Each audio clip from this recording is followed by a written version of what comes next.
बहुत बहुत स्वागत है आपका अपने YouTube channel Eklavya study point में।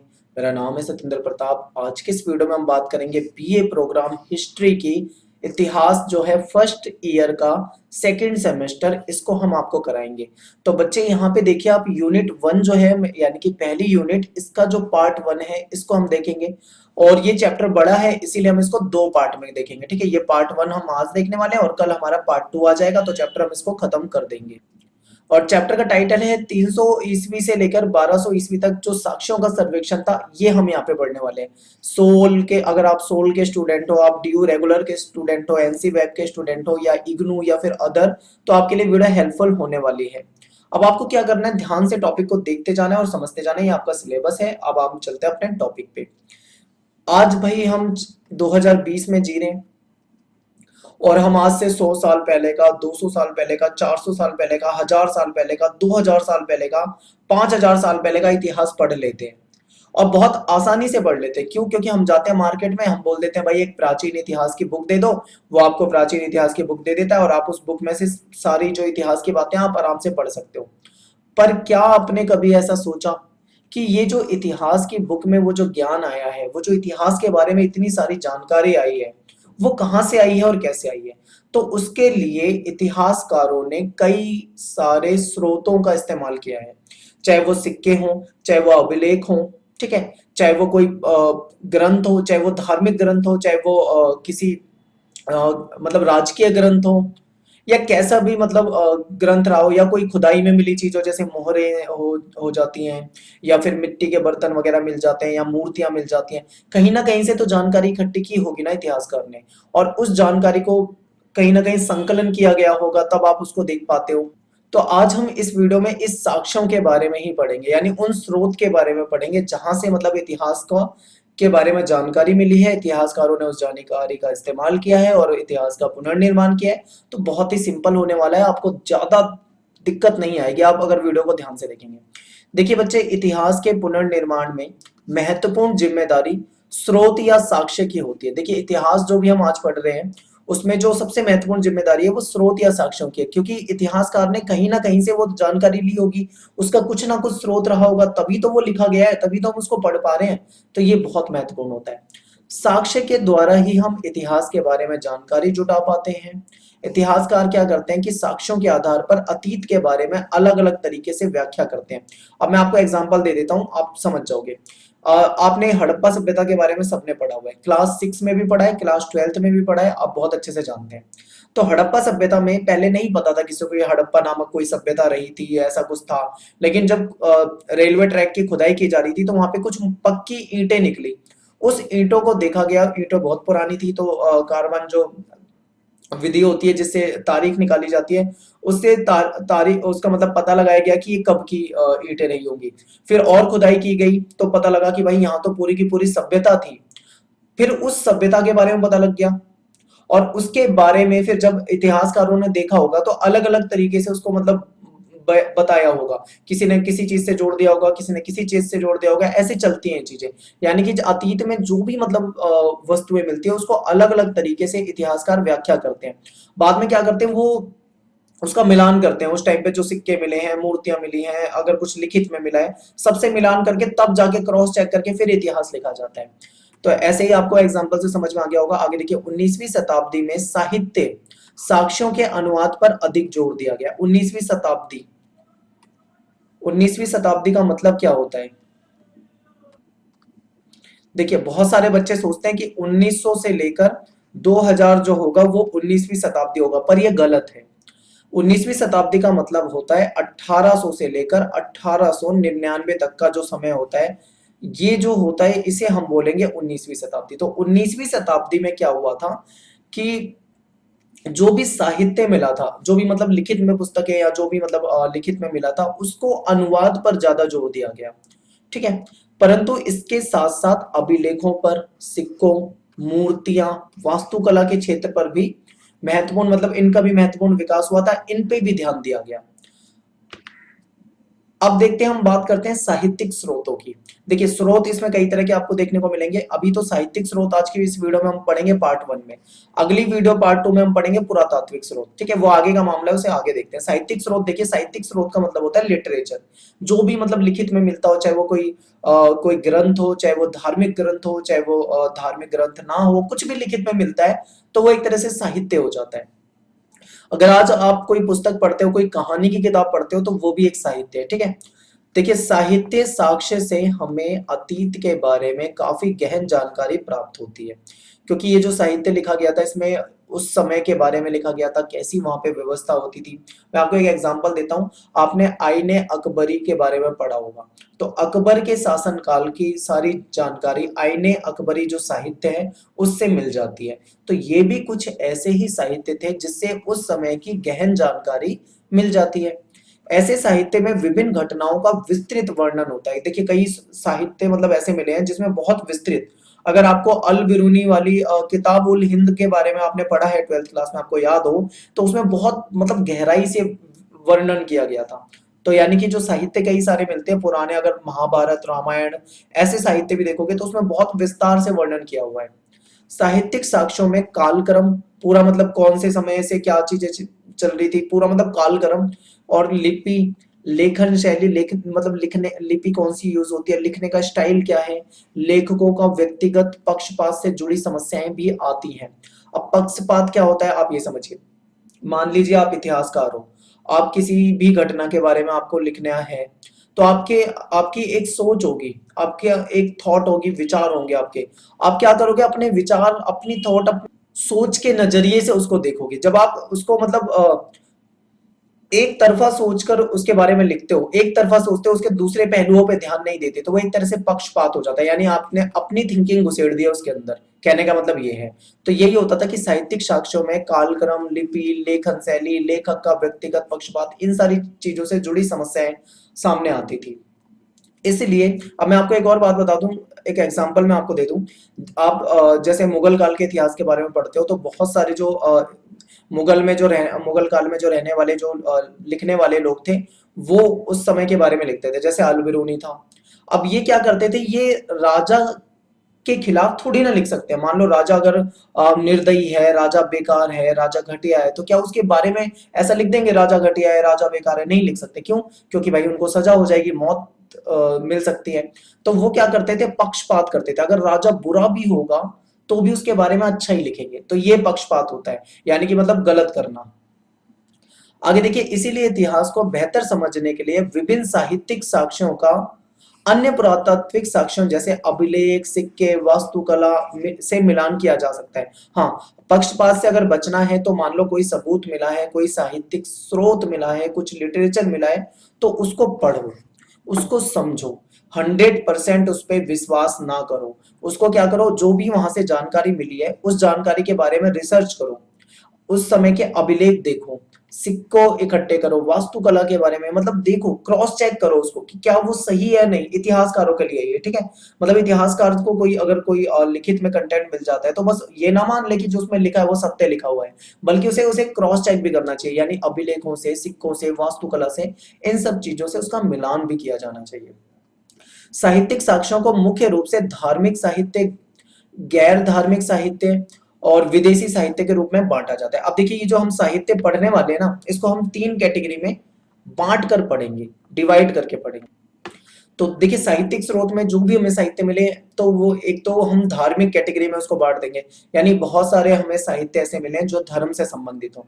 जैसे मान लो रामायण हो गया, महाभारत हो गया, ठीक है, या फिर जैन धर्म का कोई साहित्य हो गया, या बौद्ध धर्म से संबंधित कोई साहित्य हो गया, अलवार नैनार से रिलेटेड कोई साहित्य हो गया, तो उसको धार्मिक कैटेगरी में हम डाल देंगे। दूसरा होता है गैर धार्मिक। गैर धार्मिक में कौन सी मतलब साहित्य आएंगे, ऐसा साहित्य जो धर्म से संबंधित ना हो, ठीक है, जो किसी व्यक्ति द्वारा लिखा गया हो, जैसे मान लो आर्यभट्ट ने लिखा था आर्यभट्टियम, और चाणक्य ने लिखा था अपना अर्थशास्त्र। तो ये ऐसी जो साहित्य होते हैं वो धर्म से संबंधित नहीं होते, तो उनको हम रखेंगे गैर धार्मिक साहित्य में। और विदेशी साहित्य आप बहुत अच्छे से जानते हो, यानी बाहर से आए हुए लोग, चाहे वो चीन से आया हुआ चीनी हो, चाहे वो फ्रांस से आया हुआ फ्रांसीसी हो, या अरब से आया हुआ अरबी व्यक्ति हो, अगर उनके द्वारा लिखा जा रहा है साहित्य लिटरेचर, तो वो क्या हो जाएगा, वो विदेशी साहित्य हो जाएगा। ठीक है, धार्मिक, गैर धार्मिक और विदेशी आपको बहुत अच्छे से समझ में आ गया। अब हम क्या करते हैं, एक एक करके समझते हैं। सबसे पहले हम बात करते हैं धार्मिक साहित्य की। ठीक है, बहुत आसान है धार्मिक साहित्य। तो धार्मिक साहित्य में देखिए, आप एक बार स्क्रीन पे देखिए, आपके सामने बहुत सारा साहित्य लिखा हुआ आ गया। ये सब धर्म से संबंधित है। पुराण, महाभारत, रामायण, ये सनातन हिंदू धर्म से संबंधित है। आर्य मंजू, श्री मूल कल्पम, ये मूल कल्प, ये है, ये बौद्ध धर्म से संबंधित है। यज्ञ कल्लेव धर्मशास्त्र ब्राह्मण और उसी हिंदू धर्म से संबंधित है। उप पुराण, व्यवहार मातृका, नारद स्मृति, विष्णु स्मृति, बृहस्पति स्मृति, कात्यायन स्मृति, ये सब हिंदू धर्म से संबंधित है। मनु स्मृति, स्मृति चंद्रिका, कालिका पुराण, पुराण, भागवत पुराण, ब्रह्म सूत्र, योग सूत्र, न्याय सूत्र, जितने भी आपको स्क्रीन पे दिख पा रहे हैं, ये सारे के सारे धार्मिक साहित्य हैं।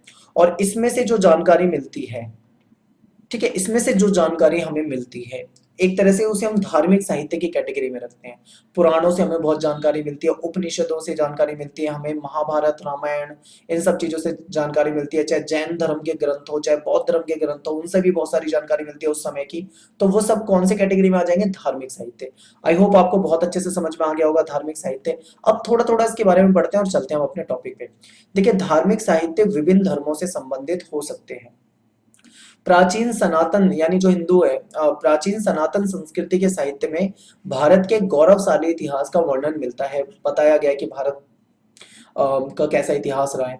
प्राचीन जैन या फिर बौद्ध धर्म, बौद्ध साहित्य में भी भारत के इतिहास के बारे में हमें अनोखी जानकारी मिलती है। भारत में कैसे तीर्थ स्थल होते थे, कैसे पूजा पाठ होती थी, कैसे व्रत रखे जाते थे, तपस्या, उपवास, अनेक विधियां जो है हमें पुराणों से उसके बारे में जानकारी मिल जाती है। भारत का जो इतिहास है उसमें जो रीति रिवाज थे, त्योहार जो मनाए जाते थे, इनकी जानकारी जो है वो भी हमें इन्हीं धार्मिक साहित्यों से मिल जाती है। तो धार्मिक साहित्य आपके लिए बहुत इंपॉर्टेंट है, आपको ये पॉइंट याद रखने हैं। अब थोड़ा थोड़ा सा ये देख लेते हैं कि जो धार्मिक साहित्य है इनका संकलन कब हुआ। देखिए, अब यहाँ पे दो चीजें आपको समझनी है। बहुत सारे जो स्टूडेंट होते हैं वो गलत तरीके से समझते हैं इसको। धार्मिक साहित्य, जैसे मान लो रामायण जो हम पढ़ते हैं, राम भगवान या जो भी रहे होंगे, जिस समय में रहे होंगे, वो समय अलग रहा होगा, लेकिन उसको लिखा गया होगा, उसको उनके बारे में वो समय अलग रहा होगा। समझ गए ना, यानी टाइम अलग अलग होता है। आप ये ना सोचे कि जिस समय में लिखा गया है उसी समय में राम रहे होंगे, नहीं। अब मान लो, अब मैं आपको एक एग्जांपल देता हूँ। 1920 के बाद हमें हड़प्पा सभ्यता के बारे में जानकारी मिली। ठीक है, 5000 पुरानी सभ्यता है। अब हमें जानकारी 1920 में मिली है। अब इसके बारे में जानकारी इकट्ठी की 1920, 25, 23, 24, ऐसे धीरे धीरे बाद में पता लगी। फिर उसके बाद में हड़प्पा सभ्यता के बारे में लिखा गया, यानी 5000 पुरानी सभ्यता के बारे में अब लिखा गया। तो आई होप आपको समझ में आ रहा होगा क्या कहना चाह रहा हूं मैं। यानी उसका काल जो होता है घटना का वो अलग होता है, और जो लिखने का काल होता है वो अलग होता है। इसीलिए इसको संकलन कहा जाता है। यानी खूब सारी जानकारी इकट्ठा करना अलग अलग स्रोतों से और बाद में उसको एक जगह पर लिख देना, उसको संकलन कहा जाता है। तो देखिए, गुप्त काल में संकलित कौन कौन सी हुई, जैसे पुराण हो गया, महाभारत हो गई, रामायण हो गए, ये जो है इनका जो संकलन हुआ था, नारद स्मृति, विष्णु स्मृति, ब्रह्म स्मृति, बृहस्पति स्मृति, कात्यायन स्मृति, इनका संकलन हुआ है गुप्त काल में। ठीक है, गुप्त काल में। और यहाँ पे मैं आपको बता दूं, जैसे हम हिस्ट्री पढ़ते हैं, भारत की हिस्ट्री में, इंडिया की बात कर रहा हूँ, वर्ल्ड की नहीं, तो इसको हम हिस्ट्री को तीन हिस्सों में डिवाइड करके पढ़ते हैं, ये आपको पता होगा। एक तो हमारी एंशिएंट हिस्ट्री होती है जिसको हम प्राचीन इतिहास कहते हैं, जिसमें हम हड़प्पा सभ्यता, वैदिक सभ्यता, मौर्य वंश, जैन, बौद्ध, ये सारी चीजें पढ़ते हैं। इसके बाद दूसरी है मिडिवल हिस्ट्री, जिसको हम मध्यकालीन इतिहास कहते हैं, जिसमें मुगलों के बारे में पढ़ते हैं। ठीक है, और तीसरी हमारी मॉडर्न हिस्ट्री। मॉडर्न हिस्ट्री में उस समय से पढ़ते हैं जैसे जब अंग्रेज वगैरह आ गए थे, उसके बाद की जो इतिहास है, तो इस तरीके से हम पढ़ते हैं, ये भी आपको ध्यान रखना है। भारत के प्रारंभिक से मध्य युगीन इतिहास, यानी भारत के प्रारंभ से मध्य युग का इतिहास। बौद्ध साहित्य की बात करें तो यह आर्य मंजू, श्री मूल कल्प, एक बौद्ध महायान साहित्य था, यानी बौद्धों का साहित्य था। इससे हमें इतिहास के बारे में काफी जानकारी मिली है। भागवत पुराण, ब्रह्मवैवर्त, कालिका पुराण, ये 10वीं शताब्दी में इसका संकलन किया गया है। भागवत पुराण, ब्रह्मवैवर्त, ये 10वीं शताब्दी के है। और गोविंदराज 11वीं शताब्दी का है। ठीक है। कुल्लुक जो है ये 12वीं शताब्दी का है। यानी देखिए गोविंदराज जो है ये 11वीं और 12वीं के आसपास का है, और ये कुल्लुक जो हो जाएगा ये 12वीं शताब्दी का हो जाएगा।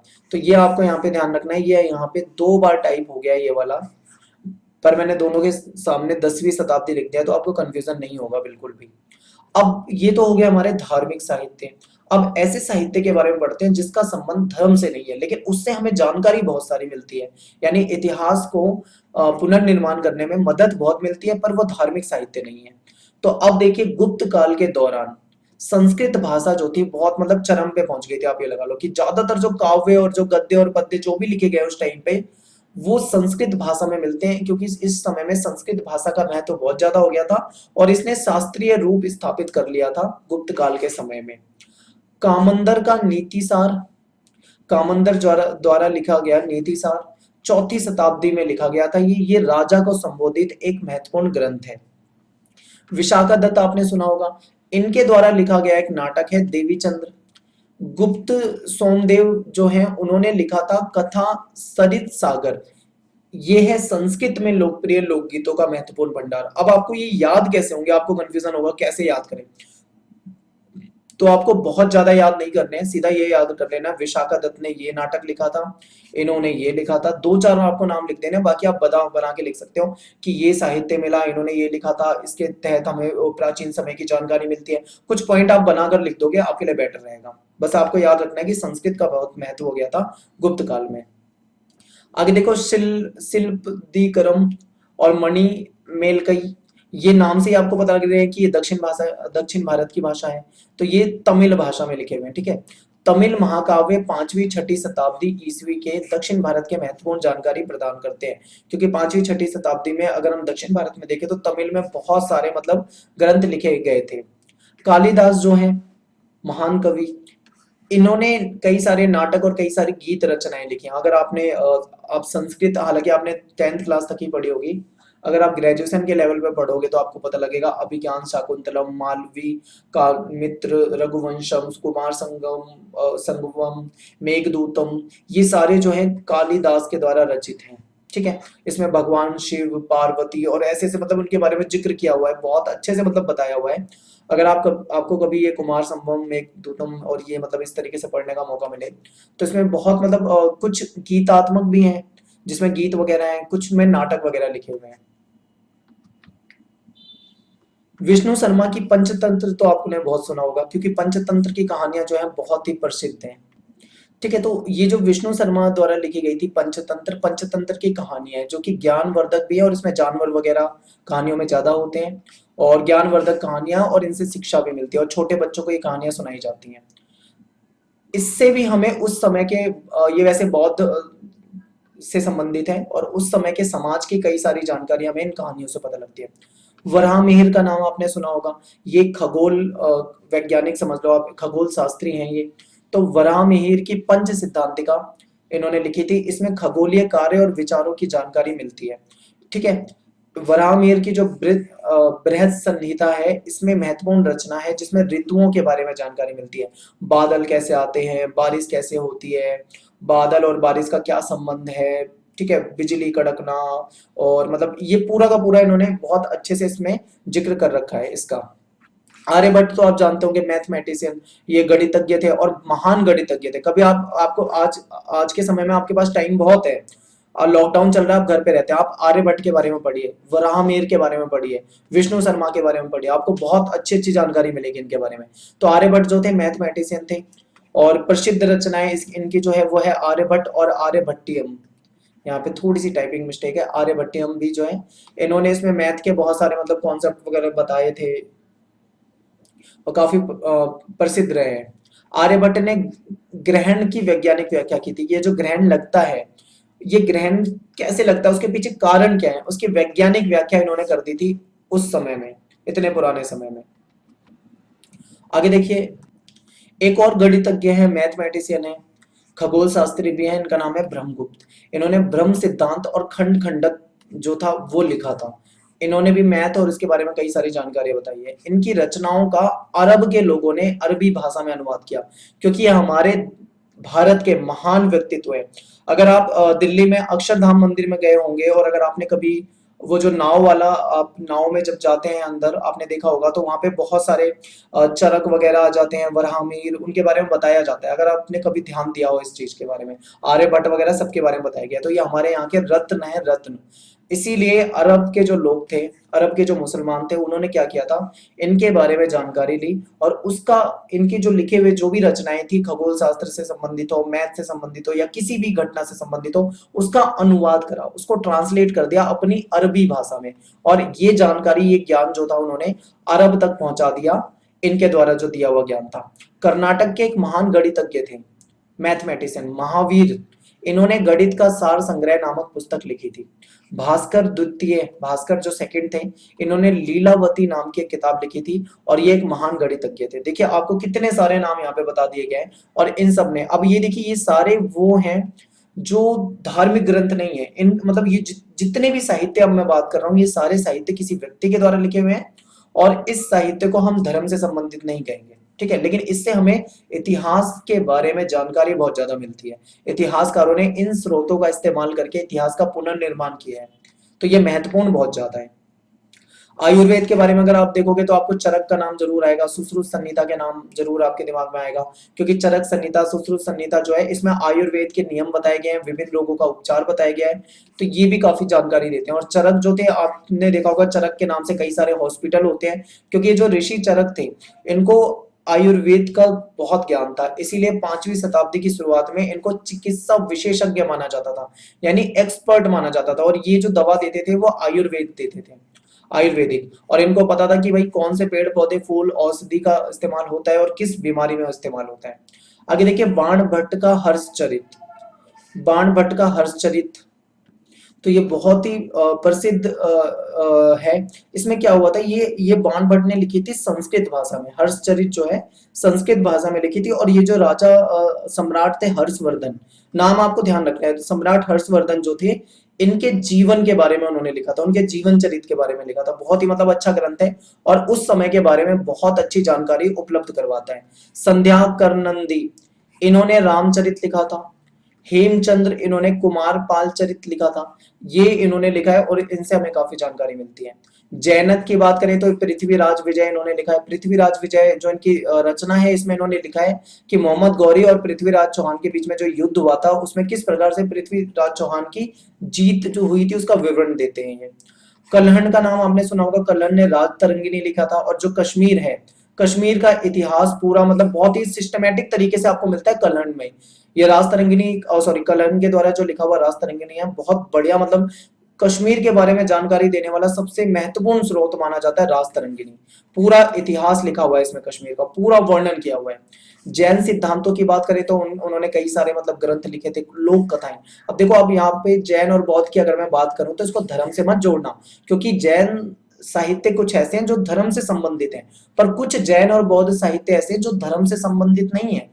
जैसे बहुत सारी उनकी लोक कथाएं हैं, जिसमें व्यापार के बारे में बताया गया है, व्यापारियों के बारे में बताया गया है, किस चीज का व्यापार होता था, कहाँ से व्यापार होता था, कैसे व्यापार होता था, टैक्स के नियम क्या थे, मतलब सब कुछ विस्तार से बताया गया है। तो ये आपको समझ में आना चाहिए, ठीक है। इस अवधि के दौरान महाकाव्यों का कई क्षेत्रीय भाषाओं में भी अनुवाद होने लगा था, ये भी आपको याद रखना है कि ये जो अभी हम संस्कृत संस्कृत पढ़े जा रहे हैं, लेकिन इस समय में धीरे धीरे क्या हुआ कि कई क्षेत्रीय भाषाओं में भी इनका अनुवाद होने लगा।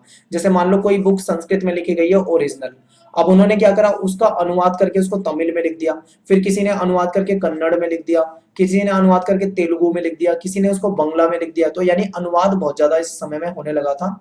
तो ये देखिए, ओडिया, बंगला, तेलुगु, कन्नड़, इन भाषाओं में, तमिल, इन भाषाओं में इनका अनुवाद किया जाने लगा था इस समय में। तो ये तो हो गया हमारे गैर धार्मिक साहित्य, धार्मिक बता दिया और गैर धार्मिक बता दिया। अब बात करेंगे विदेशी साहित्य की। बहुत ही आसान है ये, आपको वीडियो में थोड़ी दिक्कत आ सकती है, थोड़े नाम अटपटे लगेंगे, पर आप एक काम करें, वीडियो को 2 से 3 बार देखें, आपको बहुत अच्छे से समझ में आ जाएगा।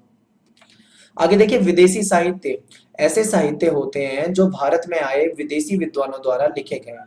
इनको यात्रा वृत्तांत भी कहा जाता है, क्योंकि वो यात्रा करने आए थे, भारत को देखा, भारत को समझा, भारत के बारे में बहुत सारी चीजें लिख दी और उससे हमें बहुत सारी जानकारी मिलती है, तो वो यात्रा वृत्तांत भी कहलाते हैं। या फिर ऐसे साहित्य भी होते हैं जिन्हें विदेशों में ही लिखा गया, उन्होंने अपने वहीं पे लिख लिया, यहाँ का देखा हुआ या अनुवाद कर दिया। तो भारत के इतिहास की जानकारी में ये विदेशी साहित्य जो है बच्चे, ये बहुत ही महत्वपूर्ण भूमिका निभाता है, क्योंकि आपको याद होगा 12th क्लास में आपने यात्रियों के नजरिए से एक चैप्टर पढ़ा था जहां पे अल गुरूनी, इब्न बतूता, फ्रांसवा बर्नियर वगैरह के बारे में पढ़ा था। वो सारे विदेशी थे, भारत आए, भारत में रहे, भारत को देखा, भारत को समझा, यहाँ के रीति रिवाज को उन्होंने लिखा और वो विदेशी साहित्य बन गए, लेकिन जानकारी वो भारत के बारे में दे रहे हैं। आई होप आपको समझ में आ गया होगा। इसमें से देखिए कई सारे जो मतलब लिखने वाले थे वो अरब के थे, कई सारे ऐसे भी थे जो चीन के थे, कुछ फ्रांसीसी, कुछ यूनानी, कुछ यूरोपीय, कुछ अफ्रीकी, अलग अलग देशों से आए हुए थे, इसीलिए इनके द्वारा लिखे साहित्य को हम विदेशी साहित्य कहते हैं। अब देखिए चीनी साहित्य के बारे में पढ़ लेते हैं। इस अवधि में कई चीनी भिक्षु आए भारत में, देखो नालंदा जो यूनिवर्सिटी थी वहां पे पढ़ने आते थे, तो कई चीनी भिक्षु आए, उन्होंने बौद्ध ग्रंथों को देखा, बौद्ध ग्रंथों को पढ़ा, बौद्ध ग्रंथों को समझा और इन बौद्ध ग्रंथों को इकट्ठा कर लिया इन्होंने। इनके धार्मिक स्थलों पे गए, जहां जहां पे भगवान बुद्ध के धार्मिक स्थल थे वहां की यात्रा की। उसके बाद इन्होंने देख कर, पढ़ कर, सीख कर, समझ कर अपने विचारों को लिखा। सबसे महत्वपूर्ण लोकप्रिय जो लेखन है वो फाहियान का है। फाहियान बहुत इंपॉर्टेंट है, बिल्कुल ये चीजें आपको याद रखना है। फिर एक हेनसुआंग थे और एक इसिंग थे, ये सारे चाइनीज हैं, यानी चाइना के आए हुए हैं, और इन्होंने भारत में रहकर भारत के बारे में लिखा। फाइयान जो थे, इसने क्या किया था कि बहुत सारे जो भारत के ग्रंथ थे उस ग्रंथ को चीनी भाषा में इन्होंने ट्रांसलेट कर दिया था, यानी कि अनुवाद कर दिया था। बहुत सारे ग्रंथों को लिखा, बहुत सारी चीजों का अनुवाद किया। अरब की बात करें तो अरब लेखक जो थे वो 9वीं 10वीं शताब्दी के आसपास यात्रियों के रूप में आने लगे थे। सुलेमान, अबू जैद, अल बिदूरी, अल मसूदी, इब्न हौकल, ये सारे क्या हैं, ये सब अरबी हैं, मुस्लिम हैं। बाद के अरब लेखकों में अल बिरूनी, अल इदरीसी, मोहम्मद रफी, इब्न बतूता ये भी शामिल है, इन्होंने भी भाई लिखा है भारत के बारे में। तो अरब वाला आपको याद रखना है। अल बिरूनी ने अपनी पुस्तक किताब उल हिंद में 11वीं 12वीं शताब्दी के आसपास का जो भी था उसके बारे में, उस समय भारत का समाज कैसा था, भारत में सामाजिक प्रथाएं कैसी थी, भारत में रीति रिवाज कैसे थे, भारत में धार्मिक प्रथाएं कैसी थी, भारत में जाति प्रथा के बारे में, मतलब हर चीज के बारे में बहुत विस्तार से लिखा था अल बिरूनी ने किताब उल हिंद में। तो ये हो गए हमारे साक्ष्य जो हमने पढ़ा है, ये साहित्यिक साक्ष्य पढ़ा है। पार्ट 1 अपना हो चुका है। पार्ट 1 में हमने बेसिक सब कुछ जान लिया है। पार्ट 1 में हमने सारे साहित्यिक साक्ष्य पढ़े। पार्ट 2 आएगा इसका, पार्ट 2 में हम क्या पढ़ेंगे, पुरातात्विक साक्ष्य, जिसमें हम अभिलेख को पढ़ेंगे, सिक्कों को पढ़ेंगे, मूर्ति कला को पढ़ेंगे या फिर वास्तुकला को पढ़ेंगे, और उसके बाद ये जो साक्ष्य होते हैं इनकी क्या लिमिटेशन होती है, यानी इनकी सीमाएं क्या होती है, उसको हम पढ़ेंगे। आई होप आपको बहुत अच्छे से समझ में आया होगा। प्लीज आप कमेंट करके जरूर बताएं, क्योंकि आपकी कमेंट जो होते हैं वो हमें मोटिवेट करते हैं, ठीक है। और बहुत मतलब बेहतर कंटेंट आपके लिए लाने का प्रयास करेंगे, तो आपका पॉजिटिव रिस्पांस होना चाहिए, और मैक्सिमम से मैक्सिमम आप शेयर कर दिया करो अपने फेसबुक पे, इंस्टाग्राम पे, अपने दोस्तों को व्हाट्सएप के जरिए, जैसे भी आप शेयर कर सकते हो, प्लीज शेयर जरूर कर दिया करो। धन्यवाद। जय हिंद, जय भारत।